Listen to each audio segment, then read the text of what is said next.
Hello, I'm Colin Green, and you are listening to Spike Pit.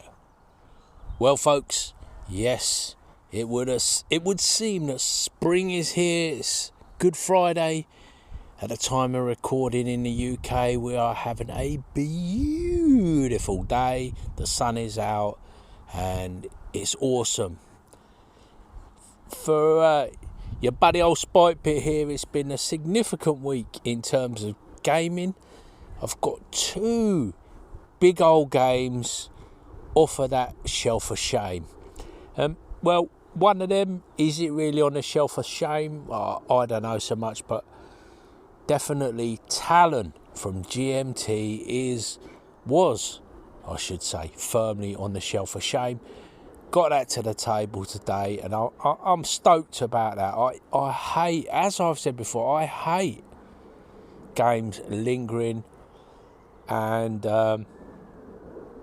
no more does it linger. It's played, and I will return to it and perhaps talk about that a little bit more later on. In other news, Blood Bowl second season, re-released by Games Workshop recently, also got to the table at the beginning this week with my youngest son. So a new generation of gamer introduced to the Blood Bowl. What would you call it? I don't know. The phenomena that is Blood Bowl, and it's an interesting game. I haven't played it for probably 30 or more years at this point, and I just think it's a great game. If you're into the hobby side of things, you may be dealing with 12 to 16 miniatures that you've got to paint and deal with. So nowadays that's assembling, cleaning up, painting and getting to the table, basing, whatever. But, you know, that in the grand scheme of things, that is not an onerous task. It's really quite manageable. You've got a game that is it's a board game come skirmish game, because a lot of the time the actual business of scoring a touchdown is put to one side, and you are positioning yourself to mangle your opponent. It becomes a kind of a role in combat.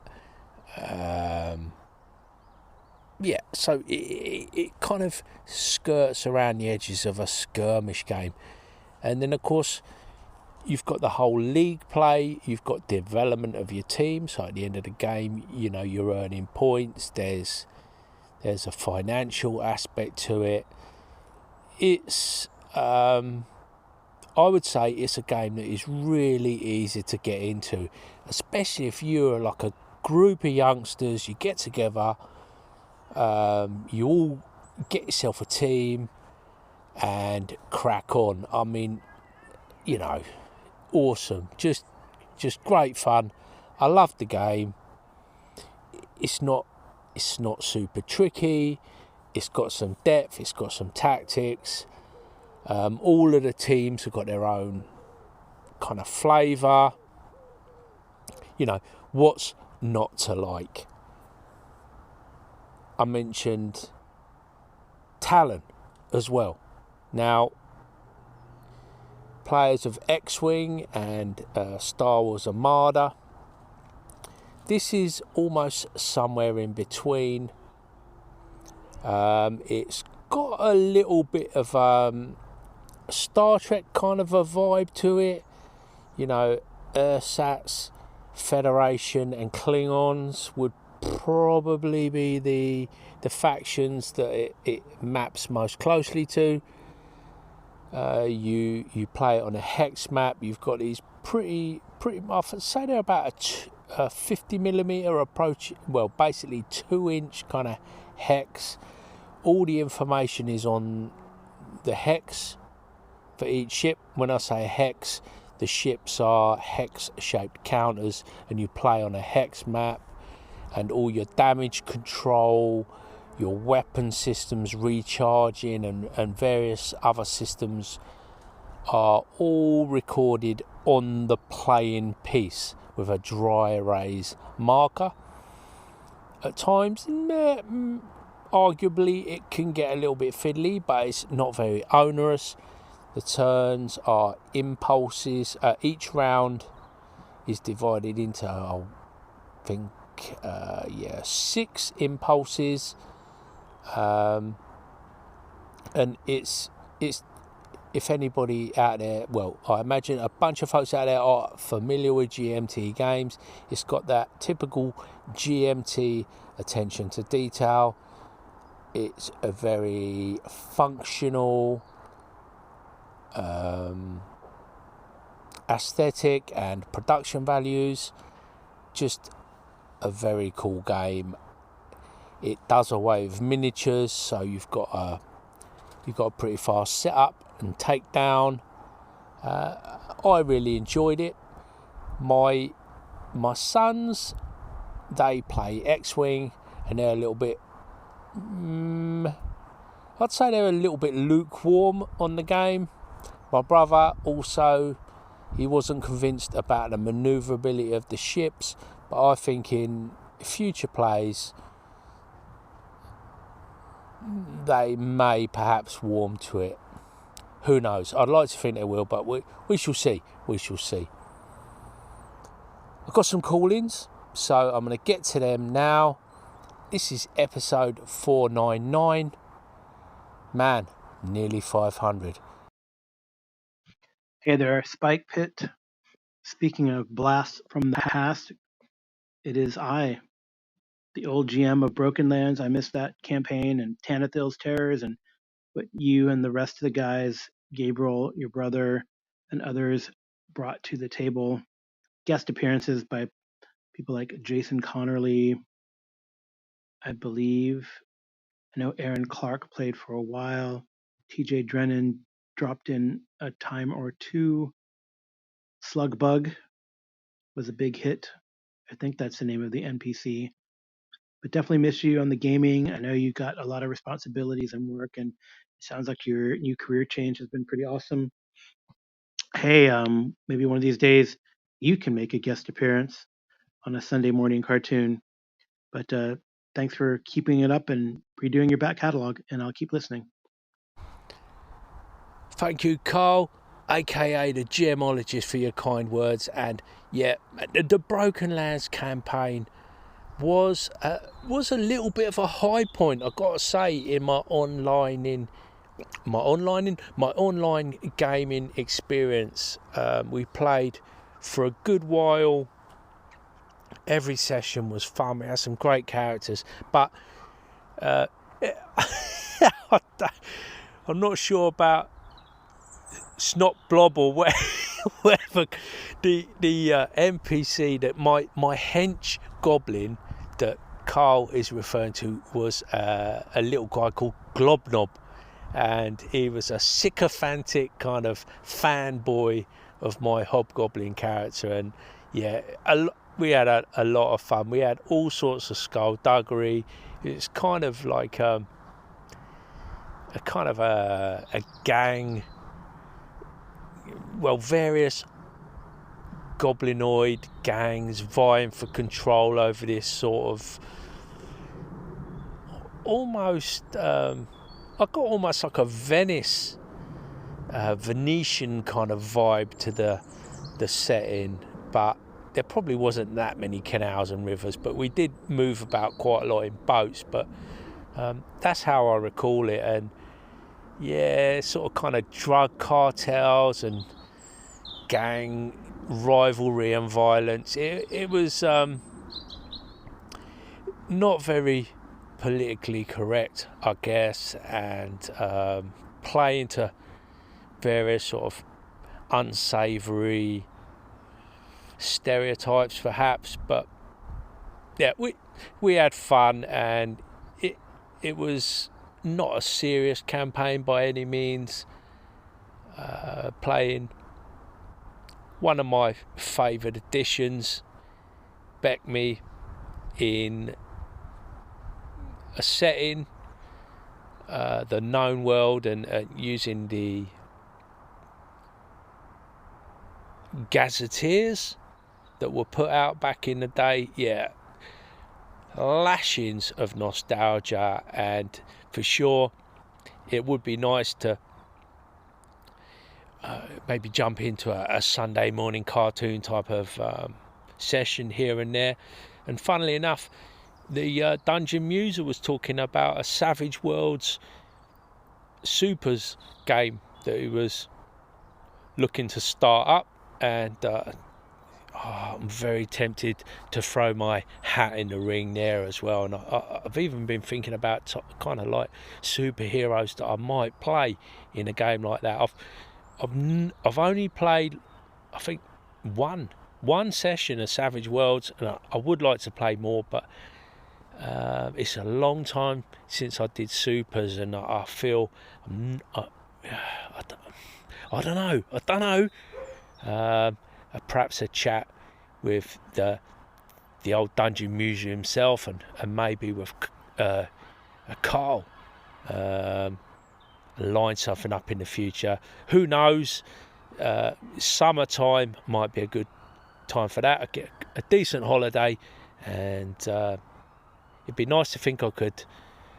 Well, it'd be nice to think that schedules would line up, and we could get to the virtual gaming table, as it were. So thanks for the call in and the kind words, Karl. Much appreciated, and enjoying your recent output. Karl, the GMologist, fellow podcaster, check him out. So Karl mentions that he's glad that I'm re-releasing my previous episodes, and this is in no small part attributable to our next caller. Man needs no introduction. It is, of course, Jason of Nerds RPG Variety Cast, and back when I was talking about my back catalogue a lot more and rejigging it and one thing and another for more, I don't know, for various reasons, I wasn't happy with my early stuff, and one thing, I was constantly badgered by Jason. He is a stickler for things remaining as they were in their kind of like original state, and I can understand that. He's a fan of the kind of the record left alone and not tinkered with. Myself, yeah, not so much. I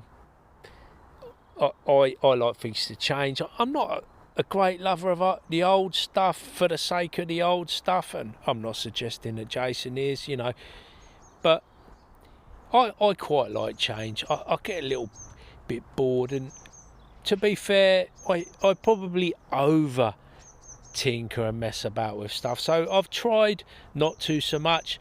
Approaching, well, next episode will be 500, and I've just thought, well, it'd be quite fun to release 100, 200, 300, 400 is already out there, so I didn't need to do that. So yeah, hearing from all the callers through what's nearly 5 years now of podcasting,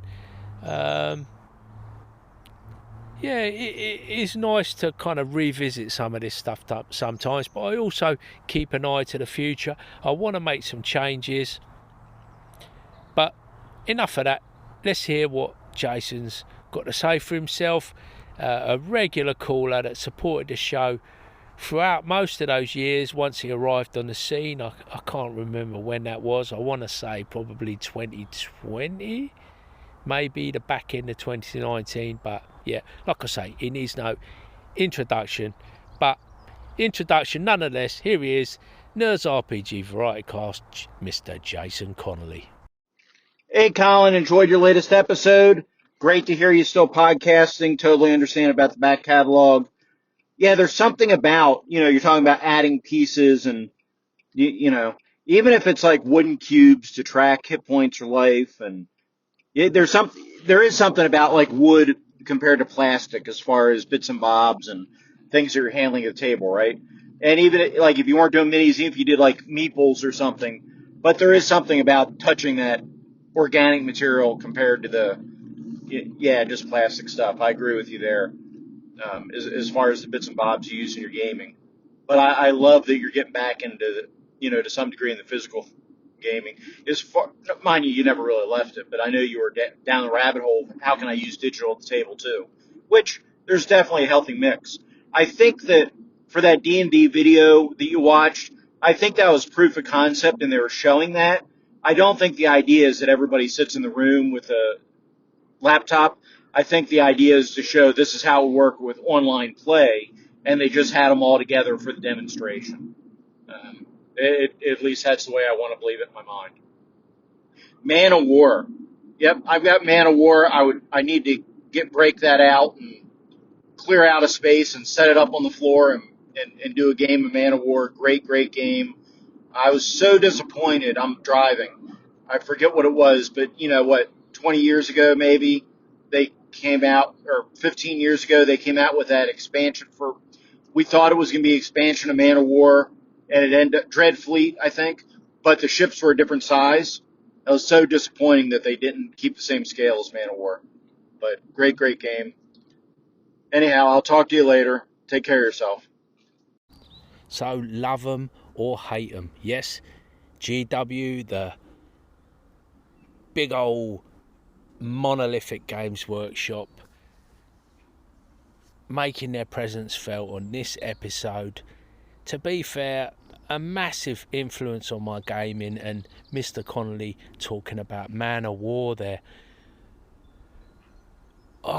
Man of War, what a great game. We had so much fun with that, and the miniatures.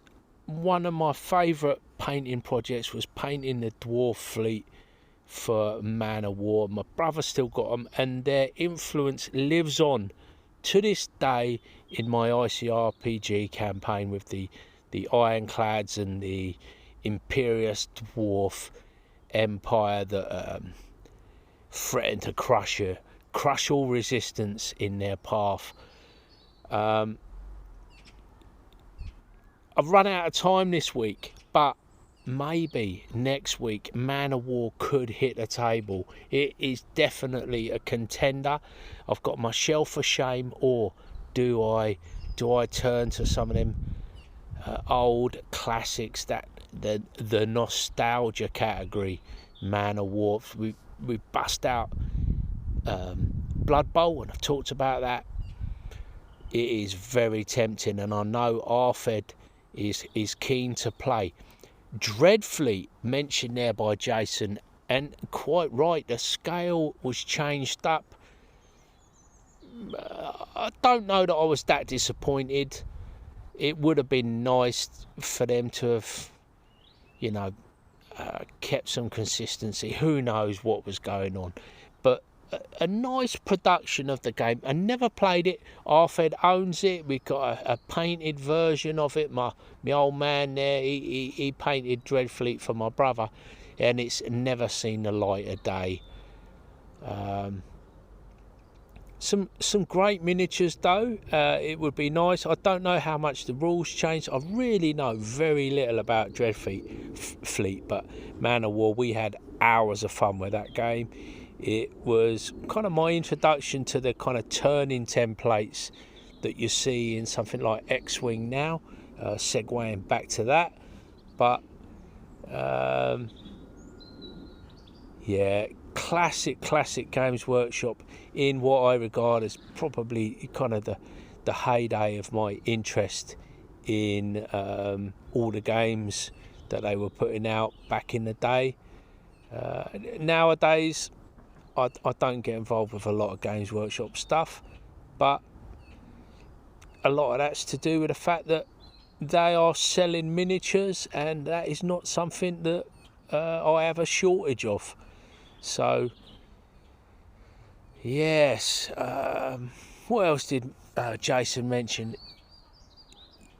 components and plastic versus wood, for me a lot of it is to do with the weight of the stuff as well. So I like lead miniatures, they've got a real solid feel. I've got some shaky old hands nowadays, and like plastic minis, I'm forever kind of like knocking them over and dropping them, whereas the old heavy metal stuff, just you plonk it down and you're good to go. Plastic versus wood, well, there's the environmental considerations. I'm a woodworker of old, so I get a satisfaction in that, and I think a lot of people just kind of, they're tuned into those organic materials. There's a nice weight, often a nice appearance, and talking of appearances, a nice set of meeples is something I've not got. I've got a few meeples in various different games, but I do like those classic meeples that you get in something like Carcassonne or similar games. And of course now there's a whole kind of, I don't know, sort of side industry dealing with all those kind of, all that game, I don't know, niff-naff and trivia, what you call it, sundries, gaming sundries, should we say. Oh, I don't know. It's been a long day, folks. I think I'm going to call that a wrap. Thanks to all the callers. Well, all the callers. Who am I trying to kid? And thanks to my buddies Jason and Karl for calling in, and their votes of confidence and ongoing support is much appreciated. And last but not least, I'd like to say a big thanks to you, the listener, for taking a bit of time out of your day to listen to Old Spike Pit. Take care, and I'll catch you later.